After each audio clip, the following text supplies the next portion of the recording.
पहली बात, जितने डायबिटीज के मरीज हैं, शुगर के,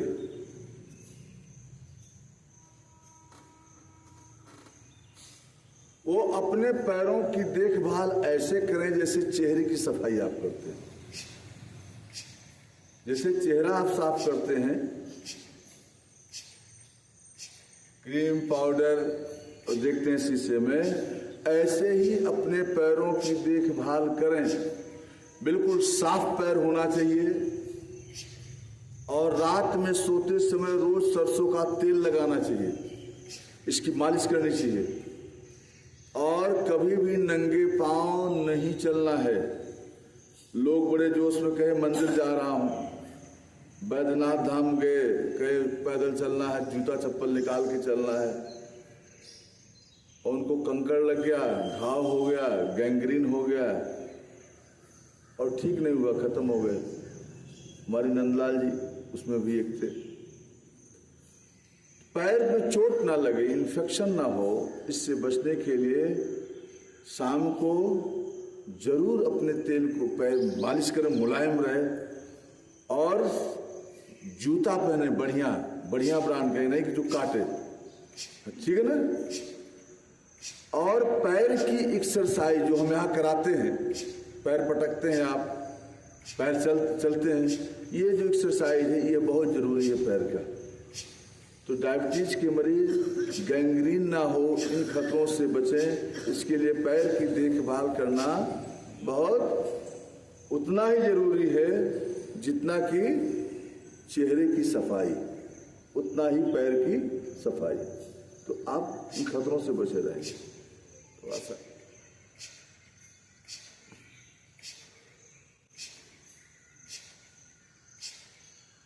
गाल ब्लैडर का क्या काम होता है? गाल ब्लैडर नींव जिसे पित्त की थैली कहते हैं। ब्लैडर माने थैली होता है, गाल माने होता है पित्त। गाल ब्लैडर पित्त की थैली आपके लीवर के नीचे होता है। लीवर जो बाइल जूस देता है, पित्त देता है, निकालता है, वो जाकर के आपके पित्त की थैली में, गाल ब्लैडर में इकट्ठा होता है, ठीक है ना। जब आप भोजन करते हो तो पेट में हाइड्रोक्लोरिक अम्ल होता है। कौन सा अम्ल होता है? अम्ल। जब आप जो भी भोजन करते हो वो हाइड्रोक्लोरिक अम्ल होता है। पेट इसको चाइम करता है, लुगदी बनाता है, फिर वो भोजन आपकी छोटी आंत में जाता है, स्मॉल इंटेस्टाइन में। भोजन को छोटी आंत पचाता है, जो ब्लड को, विटामिन्स को आपके ब्लड में देता है, फालतू आइटम को मल के रास्ते बड़ी आंत में भेज देता है। लेकिन जैसे आप भोजन करते हो तो छोटी आंत कहता है मैं इसको पचाऊंगा ही नहीं, मैं लूंगा ही नहीं, मैं इसके साथ कोई सहयोग नहीं करूंगा। मेरी सबसे बड़ी सौतियाडा दुश्मनी है, एक दूसरे का विपरीत, छोटी आंत और आपके मासे का भोजन। वो कहता है भेजो, हम पचाएंगे ही नहीं, खाओ जितना खाना है। समझ गया? तो दोनों के बीच में समझौता कराता है ये गाल ब्लैडर, पित्त की थैली। वो क्या कहता है? ए भाई तुम अम्ल हो ना, अम्ल आओ। और जैसे ही नीचे आता है वो, तो यही बैठा रहता है, वो चश्मा लगाए कि जैसे वो आए तत्काल वो अपना बाइल जूस डाल दिया। और जब बाइल जूस आ गया साथ में, उधर अम्ल आया, इधर पित्त आया, तो दोनों जाकर के छोटी आंत में गए, तो छोटी आंत खुश होकर के पचाना शुरू कर देती, ये समझौता कर देता है। बाइल जूस ये चश्मा लगाए बैठा रहता है, आओ। फिर पैंक्रियाटिक जूस आता है, मासे का तो है, और ये बाइल जूस है, गया पचाया भोजन। लेकिन जब ये आपका गाल ब्लैडर कट जाता है, तो गाल ब्लैडर कटने से क्या होता है? फिर जब थैली ही काट दी गई, जहां बेचारा लीवर डालता था, वो थैली आपने काट के अलग कर दिया, तो ऐसे होता है कि अब उसके पास न चश्मा है न स्टोरेज हाउस है, अब बेचारा क्या करे? तो लीवर तो छोड़ता है बाइल, लेकिन वो हमेशा 24 घंटा गिरता रहता है। No controlling power. कैसे? जैसे आप नल की टोटी है, जब चाहे तो खोल दिए, जब चाहे तो बंद कर दिए। और जब टोटी फेल हो जाए नल की, तब क्या करोगे? पानी तो आ रहा टंकी से, तो पानी क्या करेगा? बहता रहेगा, बहता रहेगा, बहता रहेगा। जब नहाने का समय होगा तो पानी नहीं रहेगा। बात समझ रहे हो? जब नहाने का समय रहेगा तो पानी नहीं रहेगा। अब क्या करो? ऐसे ही अब वो फ्री हो गया है, बाइल जूस आ रहा है, छिटक रहा है, इधर उधर नहीं जा रहा है वहां पे। इसलिए गॉल ब्लैडर निकल जाने के बाद जब आदमी का डाइजेस्टिव सिस्टम पूरी तरह से सत्यानाश हो जाता है। क्यों? क्योंकि वो थैली ही नहीं है, एक अंग कट गया आपका, बहुत महत्वपूर्ण अंग है। उस व्यक्ति को जीवन भर डाइजेस्टिव सिस्टम का प्रॉब्लम रहेगा। तब इसका उपाय बताते हैं डॉक्टर, कहते हैं कि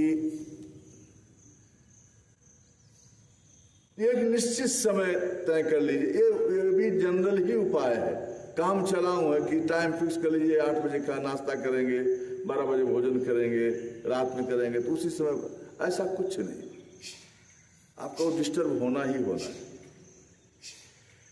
अब बड़ी समस्या यह है कि जो कोलेस्ट्रॉल की अधिकतम मात्रा होती है, कुछ गड़बड़ होता है तो जाकर के धीरे धीरे गॉल ब्लैडर में पथरी बन जाती है।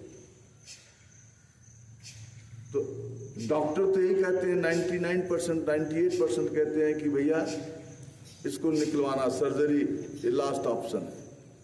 लेकिन जो नए रिसर्च और आए हैं वो कहते हैं कि 2 तरह की पथरियां हैं। एक तो होता है सिम्टोमेटिक, एक होता है एसिम्टोमेटिक। एसिम्टोमेटिक जो दर्द नहीं होता, अगर दर्द नहीं है तो ऑपरेशन की जरूरत नहीं है, और दर्द है तो आप बर्दाश्त भी नहीं करेंगे तो ऑपरेशन कराना पड़ेगा। अगर नुकीली पथरी है, गुच्छों में है, वो मूव कर रही है तो डैमेज भी करेगी दर्द के, तो उसमें ऑपरेशन कराना बहुत जरूरी है। और बहुत से डॉक्टर आयुर्वेद के, होम्योपैथ के इस पर रिसर्च चल रहे हैं कि पथरी बढ़ने ना पावे, पथरी कम हो। इसके लिए बहुत से होम्योपैथिक, आयुर्वेदिक ये सब डॉक्टर्स लगे हुए हैं। लेकिन एलोपैथी में तो कहते हैं सीधे सर्जरी करो नहीं तो कैंसर हो जाएगा। कैंसर फैंसर कुछ नहीं होता है। आप अमेरिकन स्टडी देख लीजिए कितना % मॉर्टल रेट है। इसलिए जब पथरी हो जाए तो थोड़ा सा ऑयली फूड, मसाले का ये बचना चाहिए, क्योंकि उसी से बढ़ेगा वो। उसको कंट्रोल करें आप, और कोशिश से करें कि किसी तरह से ऑपरेशन ना हो। वो निकल जाने पे फिर दोबारा एक अंगुली काट दो, दोबारा कह दो ले आओ, आएगा नहीं। इसलिए आहार पर नियंत्रण होना चाहिए। आहार पर नियंत्रण अगर है तो कंट्रोल रहेगा, अपना अल्ट्रासाउंड कराते रहिए। लेकिन अगर दर्द है और पथरी अनकंट्रोल्ड ग्रोथ हो रही है तो ऑपरेशन ही उसका अल्टीमेट उपाय है, उसका कोई और दूसरा उपाय नहीं। कुछ और पूछना है?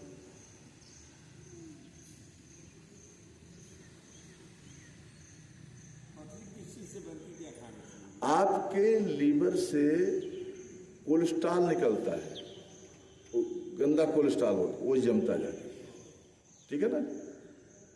ये जो हम फास्ट फूड खाते हैं, जंक फूड खाते हैं, तेल वाली चीजें खाते हैं, सड़क पे बनी चीजों खाते हैं, देखिए लाइन लगे रहेगी सवेरे, उन सबसे बनता है। और यहां तक इतना कॉमन है, हर 2 आदमी के बाद होगा एक पथरी।